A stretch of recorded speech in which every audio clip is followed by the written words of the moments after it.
Good morning, John. In 1969, Neil Diamond dropped what would become an American classic, his hit, Sweet Caroline. And the only reason that is important to this video is because after he sings the name of the song, Sweet Caroline, these horns come in. And for some mysterious and complicated reason, it has become an American tradition to, at that point of the song, go ba ba ba. And then after this line,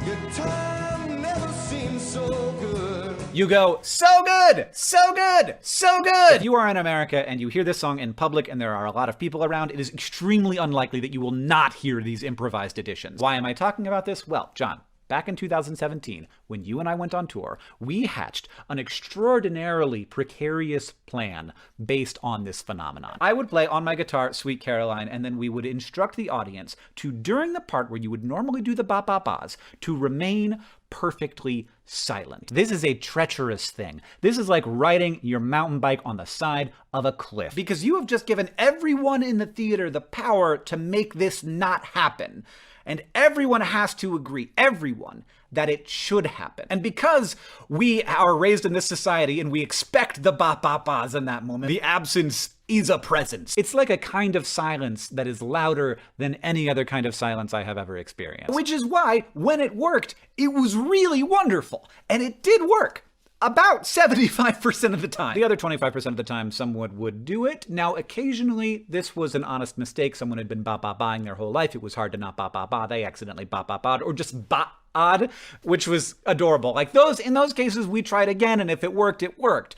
But in some cases, somebody was like, ba-ba-ba, and then we tried again, and they did it again. And in that case, you just stopped doing it. And the first time that happened, John, I remember us having a conversation backstage, like, maybe we shouldn't do that bit anymore, because when it didn't work, it felt pretty bad. So we decided to keep doing it, in part because it felt so good when it worked, but also because I think of how instructive it is when it doesn't work. Because there's a bunch of lessons you can take from this. The first and easiest lesson to take is that, look, we're humans, and if you give everyone the power to ruin something, someone will.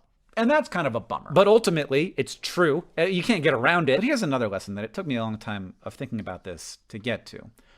In the situations where there were 500 people in the room who didn't go ba-ba-ba, the people in the room had a dramatically different experience than the people in the rooms where 499 people didn't go ba-ba-ba. Just totally different sets of learnings from those two experiences. The people who only had it one or the other way, which is everybody except for me and John, just had such different moments. But in both of those situations, mathematically, the experiences were basically identical. Either 500 people not making any noise or 499 people not making any noise. That's the same, right? But it is interpreted entirely differently. Regardless of the fact that, like, mathematically everyone in those rooms had functionally the same experience, they did not walk away with their brains thinking the same thing. It's just impossible to feel like 500 people stayed silent when only 499 did. But that's not evidence that 499 people didn't do something together.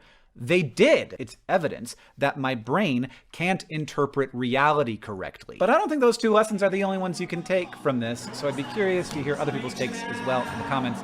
John, I'll see you on Tuesday. Touching me, touching you.